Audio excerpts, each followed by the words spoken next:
경동대학교 서민수입니다. 네, 발표 시작하겠습니다. 제가 준비한 글의 제목은 고대 한반도 숲 피복의 굴절입니다. 그동안 역사학 분야에서 숲은 인간이 활동하는 무대 혹은 고정불변의 배경처럼 얘기되는 경우가 많았습니다. 숲은 언제나 인간이 활동하고 있는 이 무대 뒤에 늘 있는 거라서 인지되지 못했던 대상인 것처럼 여겨져 왔습니다. 그러나 숲도 인간 활동에 따라서 많이 변화를 했고요. 먼 고대로 거슬러 올라갈수록 숲은 대체로 조밀한 환경이었다가 인간 간섭에 따라서 개방되거나 농경지로 전환되는 등 여러 가지 변화를 겪게 됩니다. 인간 활동에 따른 숲의 변화를 추적하는 것이야말로 생태환경과 인간의 상호작용의 역사를 추구하는, 공부하는 생태환경사의 관점에서 필요한 연구다. 그런 점에서 이 글을 쓰기 시작했고, 그리고 인간 활동 외에도 숲을 변화시키는 주요 요인 중에 하나는 기후변화일 겁니다.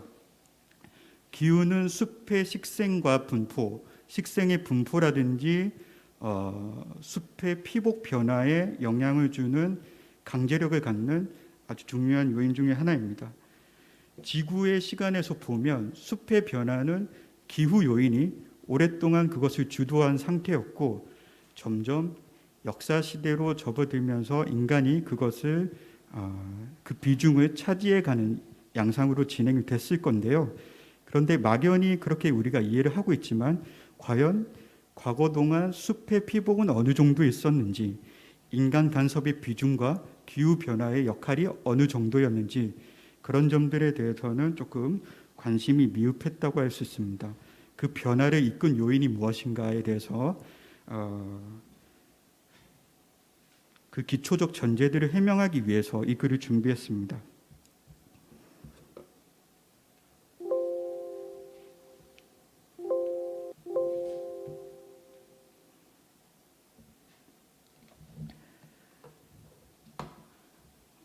먼 고대에 원생님이 있었을 겁니다. 인간의 간섭이 최소화한 숲, 인간이 먼 옛날에 어떠한 방식으로든 숲에 영향을 행사하고 있었겠지만 어쨌든 인간의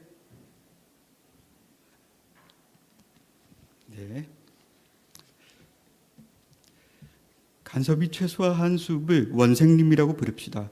그 원생림이라는 것은 인간의 활동에 따라서 초지나 황야, 농경지, 그리고 인간에 의해서 변형된 숲, 그 도시나 촌락 이런 모자이크로 변화한 것이 한국사의 전개 과정이라고도 할 수 있겠습니다.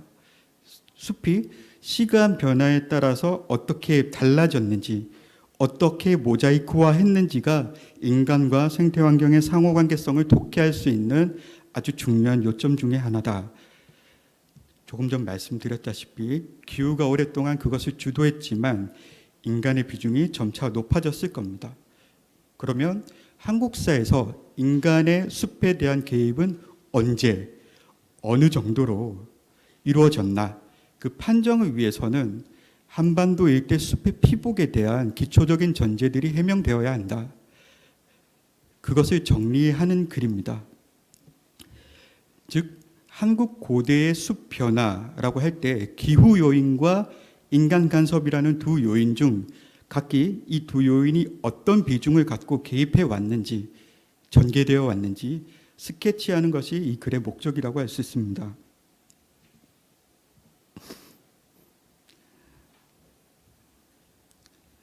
역사 논문에서는 조금 다르지 않는 조금 먼 시기까지 올라갑니다. 빙하기입니다. 최종빙기 최성기. 그러니까 오늘날과 유사한 기후 환경이 조성되었던 홀로세 그 이전의 한반도의 생태 환경이라고 할 수 있겠습니다. 지금보다 당연히 한랭 건조했고요. 그래서 한반도 일대는 대부분 초원, 초지 환경이었습니다.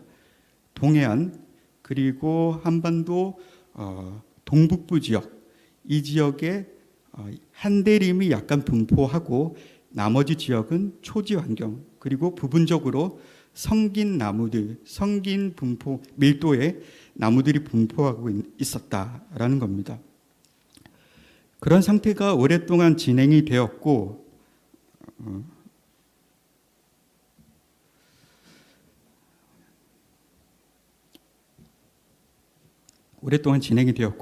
최종 빙기 최성기 이후에 만빙기가 다가옵니다. 약 18,000년 전이고요. 이때 기온은 홀로세의 준하의 정도로 일시 상승합니다. 이때 한반도에 숲이 형성되기는 하지만 여전히 초지가 많은 환경, 기온이 높은 상태가 오랫동안 지속되지 않았기 때문에 숲의 형성이 더딘 단계였다고 할 수 있습니다.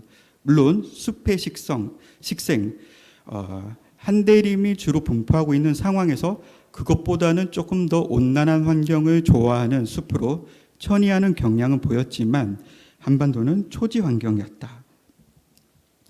그리고 홀로세로 접어들면서 본격적으로 숲의 확장이 시작됩니다. 우리가 한반도에 이제 오늘날 숲이 많이 분포하고 있지만은 오늘날 우리가 생각하는 이 숲의 분포라는 것은 홀로세 이후에 본격적으로 조성이 되었다는 겁니다.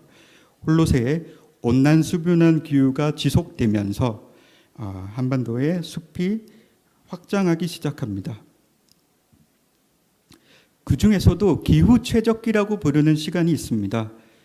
홀로세 기후 최적기는 홀로세 동안 기온이 가장 높고 수분했던 시기를 기후 최적기라고 부릅니다. 일반적인 정의는 그렇지만 특징들이 있습니다. 그 특징을 어떤 특징으로 기후 최적기를 규정 짓느냐 하는 건데, 그것은 바로 높은 온도와 강수량이 안정적으로 공급되어서 숲의 면적과 밀도가 높아진 때를 일반적으로 홀로세 기후 최적기라고 합니다. 기후 최적기가 언제냐? 여기에 대해서도 나라마다 규정이 다르고 우리나라에서도 여러 연구들이 규정하는 시간들이 조금씩 다릅니다. 그러나 포괄적으로 얘기하자면 지금으로부터 8,000년 전부터 5,000년 전 사이 기온이 상당히 온난 수준했고 이 시기를 일반적으로 홀로세 기후 최적기라고 부릅니다. 왼쪽에 있는 그래프는 광양 진월면에서 나온 고해상도의 화분 그래프입니다. 식물이 생산하는 화분의 총량에서 나무가 생산하는 화분의 량이 어느 정도 비율을 차지하고 있느냐, 즉 숲의 피복 정도가 얼마였느냐를 알 수 있는 그런 그래프인데요. 이 그래프를 보면 기후 최적기라고 부르는 시간에 나무 화분의 비율이 매우 높았다는 것을 알 수 있습니다. 그러니까 한반도가 초지 환경이었다가 홀로세 기후 최적기를 지나는 동안 숲이 매우 번성하게 되었다.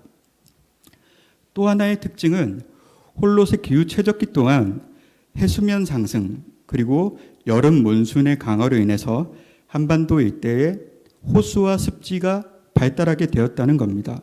수문 환경의 영향이 커졌다는 겁니다.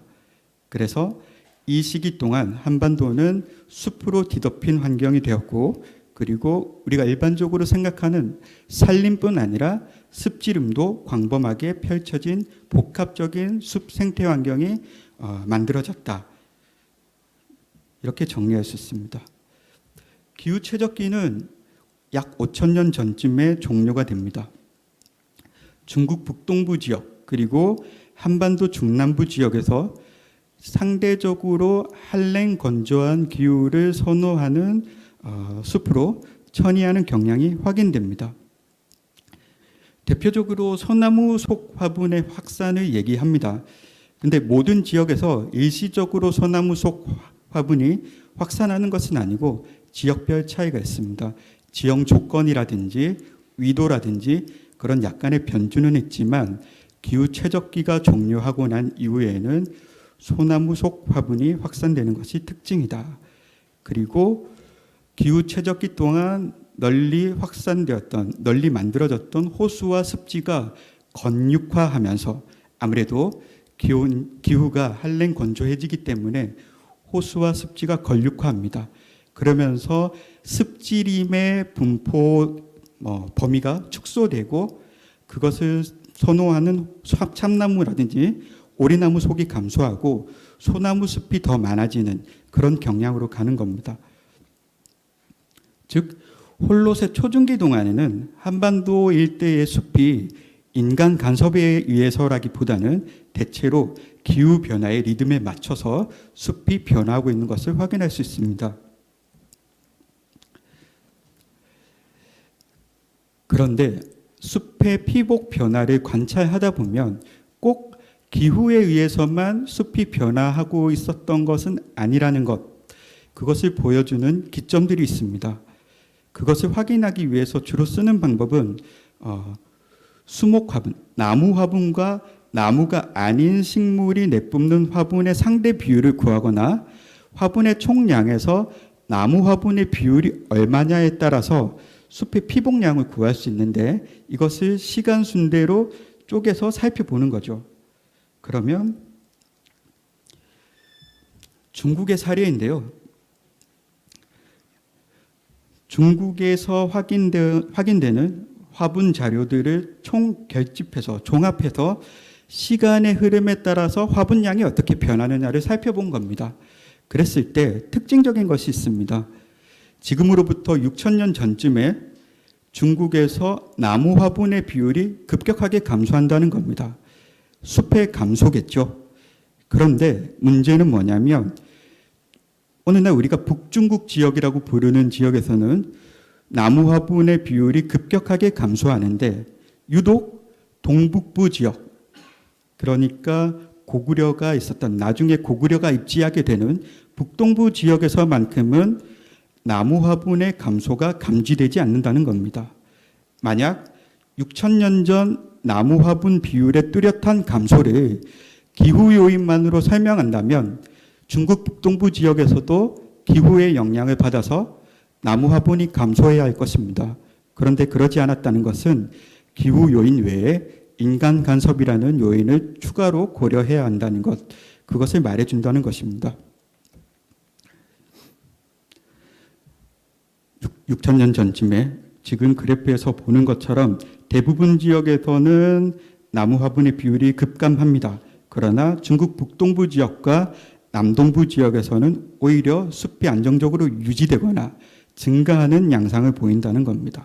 이것은 인간 활동으로 설명되어야 한다.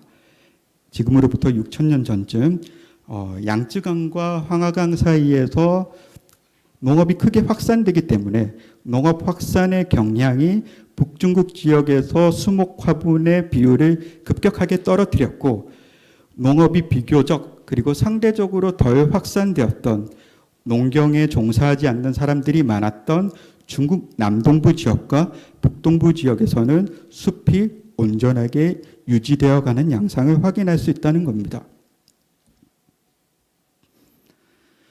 중국 북동부 지역 안에서도 숲은 비대칭적으로 감소합니다. 비교적 농경 활동이라든지 그리고 중국 황하 문명의 중심지에서 가까웠던 지역은 숲의 감소가 비교적 빠른 시기에 감지가 됩니다. 그러나 나중에 고구려가 입지하는 만주 남부라든지 만주 동부 지역의 숲은 여전히 감소하고 있지 않은 양상을 확인할 수 있습니다. 만약 기후 요인이 숲의 감소를 초래했다면 만주 남부와 만주 동부에서 숲이 여전히 조밀한 양상을 유지하는 것을 설명하기 어려울 겁니다. 이것은 만주 동부와 남부 지역에서 인간 간섭, 숲에 대한 인간 간섭의 정도가 매우 낮았기 때문에 이런 그래프가 나올 수밖에 없다라는 겁니다. 일예로 장백산맥 근처에서 여러 화분 조사들이 있었습니다.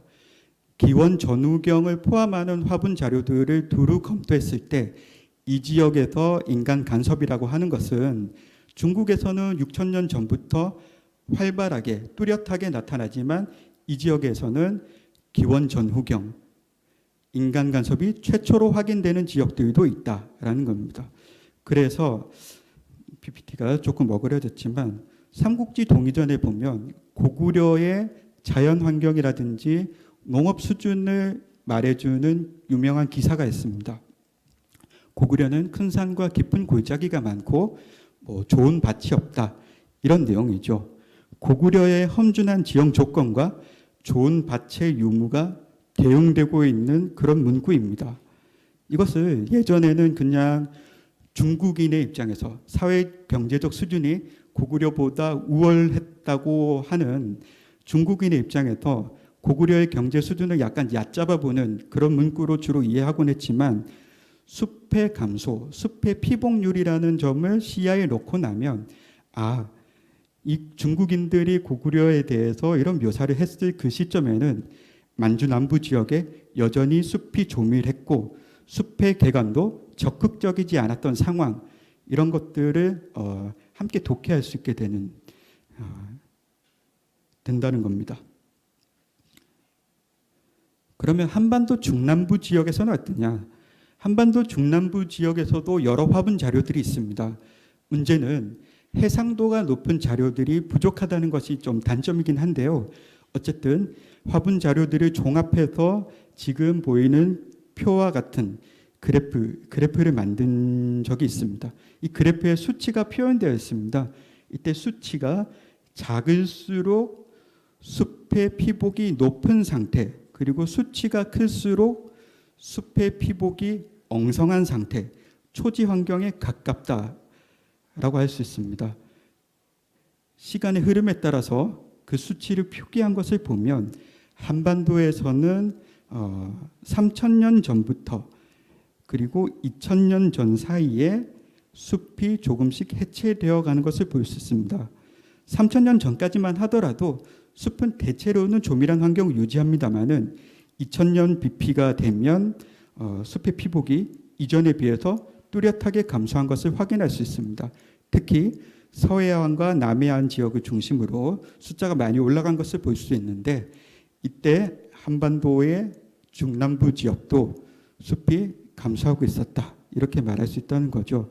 중국에서는 6000년 전에 보였던 양상이 한반도 중남부 지역에서는 2000년 전, 그러니까 기원 전후경을 해서 이런 양상이 보이고 있다라는 점이 차이이고, 이것 중국과 한국이 서로 인접해 있음에도 이런 시차를 보인다는 것은 양 지역의 숲의 감소가 기후 변화가 아니라 인간의 적극적인 개간에 따라서, 개간 능력에 따라서 이러한 차이를 보이게 된다라는 겁니다. 이 연구가 포함하지 않은 최신 연구들도 대체로 이런 양상을 보이고 있습니다.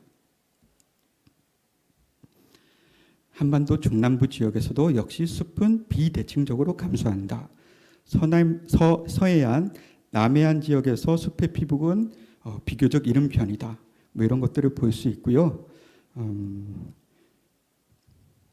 숲 피복 감소 시점과 정도의 불균일은 당연히 인간이 숲에 간섭하는 정도와 양식 차이로 해석을 해야 된다라는 겁니다.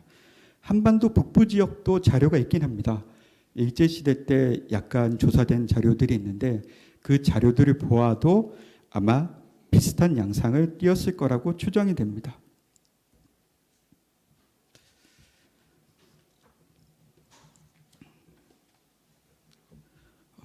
숲의 피복 감소. 그러니까 한반도에서 농경이 시작된 것은 기원 전후경이 아닙니다.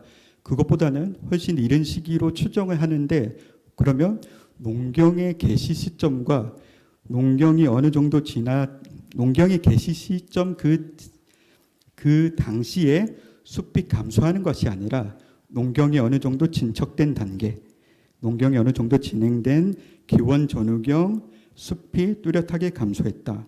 그것은 숲의 확장 속도를 인간이 숲을 개간하는 속도가 앞섰기 때문에, 그 이전에도 농경을 하면서 숲에 대한 간섭을 계속했지만은 숲이 스스로 자신의 영역을 확장하는 속도를 앞지르지는 못했던 거죠. 그러나 기원 전후경 인간이 농업 기술의 발달이라든지 여러 가지 요인들, 그리고 정주 취락의 형성과 조직화, 이런 요인들이 자신이 살고 있는 주변의 숲을 베어내고 여기서 다시 숲이 재생되는 것을 억제하는 역할을 하게 됩니다. 그러면서 기원 전후경 숲이 한반도에서도 뚜렷하게 감소하게 된다라는 내용을 3장 2절에서 쭉 하고 있습니다. 맺은 말로 왔습니다. 그동안 무엇을 얘기했느냐인데요. 일단 홀로세 동안 숲의 변화라고 하는 것은 기후 요인과 인간의 간섭이라고 하는 요인이 서로 결합되어 있습니다. 단 살펴봤듯이 홀로세의 초중기에는 기후 요인이 숲의 변화를 주도했지만 점차 인간이 그 비중을 차지해가는 형태로 변화했다. 특히 지금으로부터 2000년 전 기원 전후경에 인간에 의해서 숲이 뚜렷하게 감소했다는 것을 확인할 수 있었고, 이 인간의 활동에 따라서 숲은 초지와 농경지, 황무지, 인간에 의해서 변형된 숲, 과수원 이런 것들이겠죠. 그리고 도시와 촌락의 모자이크로 경관이 점차 다양화하는 모습을 확인할 수 있습니다. 그리고 숲에 대한 인간의 힘이 유례없이 커진 이 기원 전후경, 한반도 일대는 국가 형성기로 접어듭니다. 한국 고대사의 전개를 숲의 개방이라는 관점에서 독해가 가능하다는 거고요. 단순히 이 시기의 숲의 피복 감소가 양적인 감소, 숲의 양적인 감소만을 뜻하는 것이 아니라 숲과 인간이 서로 상호작용하는 방식, 관계하는 방식이 이 시기에 와서 변화했다는 것을 보여준다는 겁니다. 네, 제 발표는 여기까지입니다.